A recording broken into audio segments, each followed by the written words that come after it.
Hello friends, today we will study about elasticity of demand. What is elasticity of demand? Elasticity of demand क्या होता है? When price increase or decrease, according to that, something affected in demand also. जब किसी वस्तु का मूल्य घटता या बढ़ता है तो उसकी जो डिमांड है उस पर उसका क्या असर पड़ता है, यही हम इलास्टिसिटी ऑफ डिमांड में जानेंगे। इलास्टिसिटी ऑफ डिमांड में सबसे इम्पॉर्टेंट है ये 5 स्टेप्स जो आप इस रेक्टेंगुलर में देख रहे हैं, इन्हें हम पढ़ेंगे और इन्हीं से हम जानेंगे कि जब प्राइस इंक्रीज़ होगा तो क्या इफ़ेक्ट होगा, डिक्रीज़ होगा तो क्या इफ़ेक्ट होगा। सबसे पहले हम लोग इस एग्ज़ाम्पल को पढ़ते हैं। ईडी का मतलब होता है elasticity of demand, percentage change in demand for the goods, percentage change in the price of the goods, ये इसका फॉर्मूला होता है। अभी मैं इसको समझाऊंगा कि फॉर्मूला कैसे काम करेगा। पहले हम समझते हैं कि प्राइस इंक्रीज और डिक्रीज होती है तो किस प्रकार की कंडीशन बनती है। First we will study what kind of condition can be raised if price increase or decrease, what happened to the demand? When price increase, generally क्या होता है, जब किसी वस्तु का मूल्य बढ़ता है तो उसकी डिमांड घट जाती है, राइट। जैसे आपने टमाटर देखा होगा, टमाटर के मूल्य जब बढ़ जाते हैं तो उसकी डिमांड में भी थोड़ी सी कमी आती है। तो वेजिटेबल फ्रूट्स हम इस पे इसका एग्जांपल ले सकते हैं। जैसे मैंने लिया है, suppose mango price rupees 50 dollar में लिया है तो डिमांड हो गई 100 किलो। मैंगो का प्राइस जब $50 था तो डिमांड हुई 100 किलो। जब मैंने मैंगो का प्राइस बढ़ा दिया, when we have increased price of mango $100, what happened? Demand decreased, demand जो है वो घट गई जब प्राइस बढ़ गया। How much demand decrease? 40 kg। Now 60 kilo is the demand. So it generally happened, ये मार्केट में होता रहता है। जब प्राइस इंक्रीज होती है डिमांड डिक्रीज होती है। When price increases demand decreases. अब हम नीचे देखते हैं व्हाट इट इज़ रिटर्न, क्या लिखा है ये, but it is not compulsory, लेकिन ये ज़रूरी नहीं है। It depends on condition, condition पे डिपेंड करता है। ये बिल्कुल ज़रूरी नहीं है कि प्राइस के बढ़ने से डिमांड डिक्रीज़ हो सकता हो डिमांड उतनी ही रहे या बढ़ जाए। जैसे example, let us see what is the example. Suppose our stomach filled with 6 chapati, हमारा पेट 6 रोटियां खाने से भर रहा है और एक चपाती, एक रोटी की कीमत है $5। तो टोटल कितना हुआ 5 रोटी का? $30। अब प्राइस इंक्रीज हो गया, प्राइस इंक्रीज $7 ईच, $7 एक चपाती का प्राइस हो गया, ₹2 इंक्रीज हो गया। लेकिन डिमांड सेम रहेगी क्योंकि स्टमक जो है वो 6 रोटी से ही भरेगा, इससे कम हम नहीं खा सकते। इसीलिए प्राइस $5 से, $5 से अगर $7 भी होता है तो भी रिक्वायरमेंट मतलब डिमांड 6 चपाती ही रहेगी। 6 chapati required to fill stomach. So demand remains same. Here is also 6 chapati and here is also 6 chapati. But price is different. Here $5 is there, here $7 is there. Okay. तो ये depend करता है condition पे कि क्या condition है, उस हिसाब से प्राइस और डिमांड काम करते हैं। अब जल्दी से नीचे आते हैं। Let us understand calculation. अब कैलकुलेशन पे देखते हैं। Percentage change in quantity demanded, इसका फॉर्मूला क्या है? जो हमने ये जो दो फॉर्मूले देखे थे ऊपर और नीचे वाला, इलास्टिसिटी ऑफ डिमांड का जो फॉर्मूला है, तो पहले इनको समझ लेंगे कि ये कैसे निकलेगा। परसेंटेज चेंज इन डिमांड और percentage change in the price of the goods. तो आप देख सकते हैं क्या लिखा है, percentage change in quantity demanded, change in quantity upon quantity first into 100। इसका क्या मतलब हुआ, नीचे देखते हैं, एग्जाम्पल से आपको समझ में आएगा। एग्जाम्पल, एन इंडिविजुअल बाय 15 बनाना, एक व्यक्ति 15 केले खरीदता है। व्हेन इट्स प्राइस इज ₹5, जब उसका मूल्य 5 रुपये रहता है एक बनाना का। व्हेन प्राइस इंक्रीजेस टू ₹7 पर banana, she reduced his demand to 12 bananas. तो अपनी डिमांड जो है वो क्या करती है, प्राइस जब 7 रुपये होता है तो डिमांड रिड्यूस हो जाता है। पहले 15 था, 15 था, अब 12 हो गया है। अब इसको समझेंगे ये फॉर्मूला में कैसे काम करेगा जो अभी हमने समझा है। तो ओल्ड प्राइस कितनी हुई 5, उसको हमने P1 नाम रख दिया। न्यू प्राइस 7, तो उसका नाम हमने P2 रख दिया। इसी तरीके से ओल्ड क्वांटिटी थी 15, तो क्वांटिटी 1, न्यू क्वांटिटी 12, तो क्वांटिटी 2 Q2। अब change in quantity upon Q1 into 100, ये हमारा फॉर्मूला है। इससे हम क्या निकालेंगे, ये निकालेंगे percentage change in quantity demanded. तो Q2 क्या बता रहा है, new quantity minus old quantity upon old quantity into 100। 12 minus 15 upon 15 into 100, आप इसको सॉल्व करेंगे तो आएगा आपका -20। तो इतना आपको क्लियर हो गया होगा। तो इस तरीके से हमारा क्या निकलेगा, percentage change in quantity demanded, right. ये फॉर्मूला मैंने आपको यहाँ पे क्लियर कर दिया। अब इसके आगे हम क्या देखेंगे, नीचे वाला formula, percentage change in the price of the goods. अब इसको समझेंगे।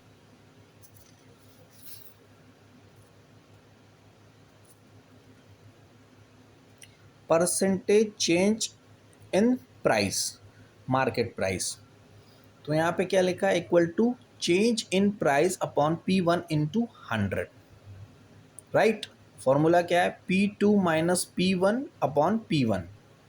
P2 क्या है, तो आप देखेंगे यहाँ पे P2 मतलब new price minus old price, तो new price minus old price upon old price into 100.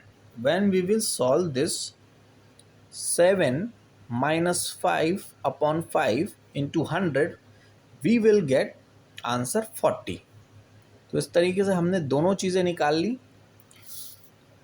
Percentage change in demand for the goods भी निकाल लिया और percentage change in the price of the goods ये भी निकाल लिया, राइट। इसके बाद हम जब इसे लिखेंगे 20 अपॉन 40 और सॉल्व करेंगे तो आएगा 0.5। अब इलास्टिसिटी ऑफ डिमांड की 5 कंडीशंस है जो हम जानेंगे। पहले इस ट्रायंगल को देखते हैं। ये क्या लिखा है, elasticity of demand equal to infinity, elasticity of demand is greater than 1, elasticity of demand equal to 1, elasticity of demand less than 1, elasticity of demand equal to 0। तो पहले हम कौन सी कंडीशन देख रहे हैं, तो पहले हमने जो कंडीशन देखी इसमें क्या हो रहा है, 0.5 आ रहा है। तो ये क्या कंडीशन, कौन सी कंडीशन आ रही है, it indicates this condition, elasticity is less than 1। 0.5 मतलब ये 1 से छोटा है। तो जब ऐसी कंडीशन आती है तो इसे कहते हैं हम elasticity of demand is less than 1। इस कंडीशन में ग्राफ कैसे बनेगा अब हम ये देखते हैं। तो आप देखेंगे इसको कहते हैं हम, इस कंडीशन का नाम है रिलेटिवली इन इलास्टिक डिमांड। ये इस कंडीशन का नाम है। इसमें क्या होता है, change in demand percentage is less than percentage change in price. कहने का मतलब जो आपका प्राइस है वो डिमांड से कम चेंज होगा। जैसे मान लीजिए डिमांड 20% कम हुई तो प्राइस 20 से ऊपर ही रहेगा, जो चेंज होगा उसके नीचे नहीं जाएगा, राइट। तो इस तरीके से क्या होगा, जब आप इसको काटेंगे तो आपका आएगा 0.5। अब एक एग्जांपल ले लेते हैं, जैसे हमने बनाना और मैंगोज़ का कैलकुलेशन किया था, उस पर देख लेते हैं। यहाँ पे क्या लिखा है 5, 7 और इसका ग्राफ है। तो आप देखेंगे जब 7 रुपये का प्राइस था तो क्वांटिटी थी 12। फिर जब पहले 5 रुपये था, फिर जब प्राइस बढ़ गया 5 रुपीज़ से 7 रुपीज़ हो गया, 2 रुपये बढ़ गया, ठीक है। अब देखो आप इसमें जब 5 रुपये था, कम था, तो डिमांड ज़्यादा थी, राइट। तो जब प्राइस कम था, when price is low demand is high, when price is high demand is low. तो ये एक यहाँ पे लॉ एप्लीकेबल हो रहा है। अब यहाँ आप देखोगे कि प्राइस जो है वो 2 ही रुपये बढ़ रही है, लेकिन डिमांड में ज़्यादा अंतर आ रहा है। यहाँ पे 2 रुपये का अंतर है, तो यहाँ पे तीन डिजिट का अंतर है। यहाँ पे 2 डिजिट का, तो यहाँ पे 3 डिजिट का। तो ये क्या रिप्रेजेंट कर रहा है, इसको रिप्रेजेंट कर रहा है कि यहाँ पे डिजिट जो है ऊपर वाला कम है, नीचे वाला ज़्यादा है। तो ये सारी चीज़ें जो है हम पढ़ेंगे। अब यहाँ पे आते हैं, elasticity of demand equal to 1। अब इस कंडीशन को पढ़ते हैं। इसका क्या मतलब होता है, मीन्स इसका नाम है यूनिटरी इलास्टिक। इसको क्या बोलते हैं, यूनिटरी इलास्टिक। इस कंडीशन में क्या होता है, equal percentage change in demand and in price percentage, दोनों इक्वली चेंज होते हैं। सपोज जैसे प्राइस अगर 10% कम हुई हो तो डिमांड भी 10% इंक्रीज होगी। तो 10/10 इक्वल टू 1। तो इनको काटने पे 1 आता चाहिए। न्यूमिनेटर और डिनोमिनेटर जब कटेगा तो 1 आना चाहिए, राइट। अब आप इसमें देखोगे, ग्राफ में हम देखते हैं, जैसे मान लो हमने 20 रुपीज़ किसी चीज़ की कॉस्ट है, उसको 15 कर दिया, राइट। तो इसको हमने क्या किया, 5 रुपये कम कर दिया।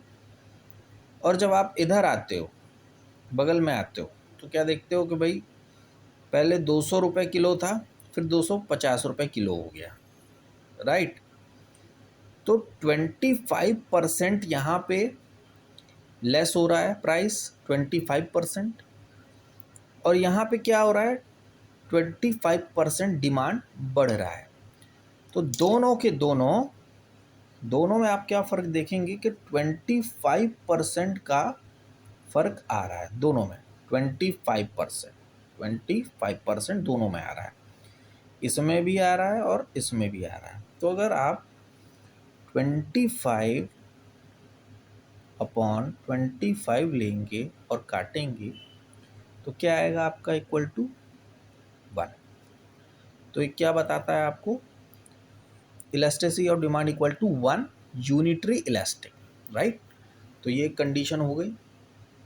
फिर आते हैं, elasticity of demand is greater than 1।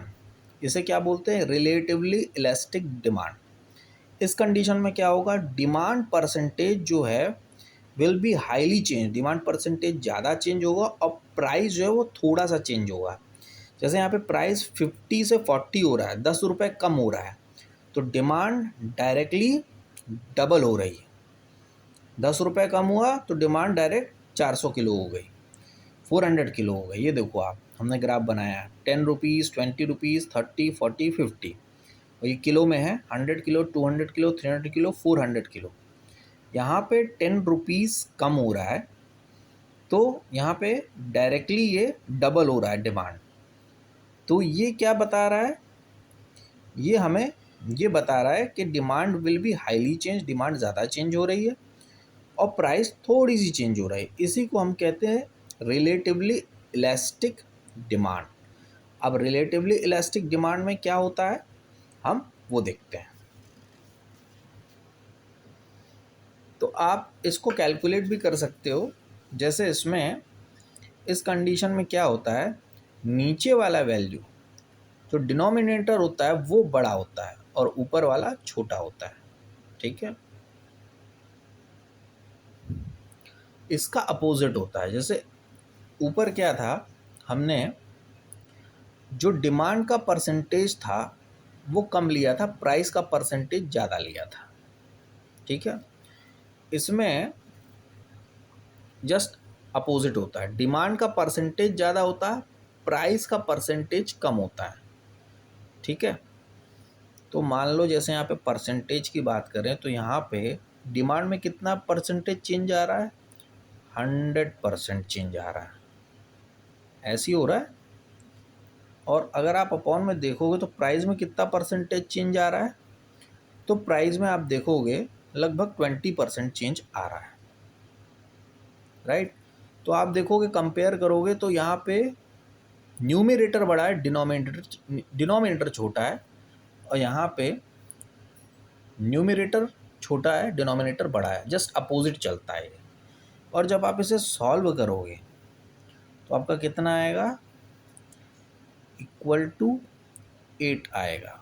इसका क्या मतलब हुआ, इसका ये मतलब हुआ कि इलास्टिसिटी ऑफ डिमांड जो है, इलास्टिसिटी ऑफ डिमांड जो है वो बड़ी है 1 से, इससे बड़ी है। जब सॉल्व करेंगे तो 8 आएगा। इसी को हम कहते हैं relatively elastic demand. Elasticity of demand is greater than 1। अब लास्ट की 2 कंडीशंस को भी जल्दी से देखते हैं। अब elasticity of demand equal to infinity, इसका मतलब है इन्फिनिटी। तो ऐसी कंडीशन में जब इन्फिनिटी होता है तो उसे क्या बोलते हैं, परफेक्टली इलास्टिक, उसे बोलते हैं हम परफेक्टली इलास्टिक। इसमें क्या होता है, large change in demand, demand में बड़ा चेंज होता है और प्राइस में कोई चेंज नहीं होता है। जैसे 2001 में किसी वस्तु की जो प्राइस थी, मान लो आलू की प्राइस 30 रुपीज़ है, तो डिमांड 100 किलो ही है। 2002 में आलू की प्राइस 30 रुपये हुई तो भी डिमांड क्या हुई, बढ़ गई, 200 किलो हो गई।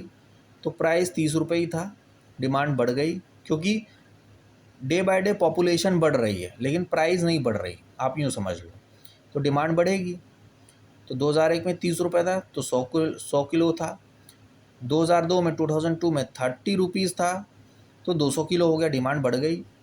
2003 में 30 रुपये किलो था तब भी वही रेट था तो भी डिमांड बढ़ गई, 300 किलो हो गए, क्योंकि जनसंख्या बढ़ रही है तो डिमांड बढ़ती चली जाएगी। तो यहाँ पे आप ग्राफ में देखोगे 10 रुपीज़, 20 रुपीज़, 30 रुपीज़, यहाँ पे स्ट्रेट लाइन क्यों आ रही है, क्योंकि डिमांड सेम है, डिमांड चेंज हो रही है, प्राइस सेम है। ठीक है, तो जब प्राइस सेम रहेगी तो यहाँ पे स्ट्रेट लाइन आएगी, क्योंकि यहाँ पे डिमांड जो है वो बढ़ती चली जा रही बट प्राइस सेम है। अब इसे कैलकुलेशन समझ लेंगे। इसमें क्या होता है, 100 के अपॉन में न्यूमरेटर में नंबर होना चाहिए, डिनोमिनेटर में 0 आना चाहिए। क्यों, क्योंकि कोई चेंज नहीं हो रहा, प्राइस में कोई चेंज नहीं, डिमांड में चेंज हो रहा है। तो इसमें कंडीशन में इसको क्या बोलते हैं, इक्वल टू इन्फिनिटी, यानी कि elasticity of demand equal to infinity, इस कंडीशन को ये बोलते हैं। लास्ट वाला आता है elasticity of demand equal to 0, इसका नाम है परफेक्टली इन इलास्टिक। इस कंडीशन को कहते हैं परफेक्टली इन इलास्टिक, जिसमें डिमांड में कोई चेंज नहीं हो रहा है, प्राइस में बस चेंज होगा। जैसे कि जनवरी में टमाटर की प्राइस 20 रुपये थी लेकिन डिमांड 200 रुपये किलो ही है। फरवरी में थोड़ा बढ़ गई, 30 रुपये हो गई डिमांड, फरवरी में टमाटर की प्राइस 30 रुपीज़ हो गई, डिमांड 200 रुपये किलो ही है। फिर 40 रुपीज़ होगी तो भी डिमांड 200 रुपये किलो है, 200 रुपीज़ किलो है। तो मतलब डिमांड सब में सेम है और प्राइस बढ़ती चली जा रही है। तो यहाँ पे प्राइस चेंज होता है, चेंज इन प्राइस, लेकिन डिमांड में कोई चेंज नहीं होगा। जैसे आप ग्राफ में देखेंगे डिमांड रिमेन सेम, तो डिमांड वाली लाइन बिल्कुल सीधी रहेगी क्योंकि भाई हर जगह वो एक जैसी है। प्राइस चेंज हो रहा है तो एक बार प्राइस का ग्राफ 20 में बनेगा, एक 30 में, एक 40 में। तो ये ग्राफ आपका बनेगा परफेक्टली इनइलास्टिक कंडीशन में, यानी कि elasticity of demand equal to 0। तो 10/100 इक्वल टू 0। 10 मतलब 10 रुपये का चेंज आ रहा है प्राइस में, 10 रुपये का चेंज सब में। तो 10/0, डिमांड में 0 चेंजेस है, कोई चेंजेस नहीं है। तो इसको आप सॉल्व करोगे तो आएगा इक्वल टू 0, यानी elasticity of demand equal to 0। अब आप इस पूरे वीडियो को ध्यान से देखोगे, सारे पेजेस को ध्यान से अगर आप पढ़ोगे तो आपको हर चीज़ अच्छे से बिल्कुल क्लियर हो जाएगी, है ना। मैं एक बार फिर से ये आपको अच्छे से क्लियर कर देता हूँ। Thanks for watching this.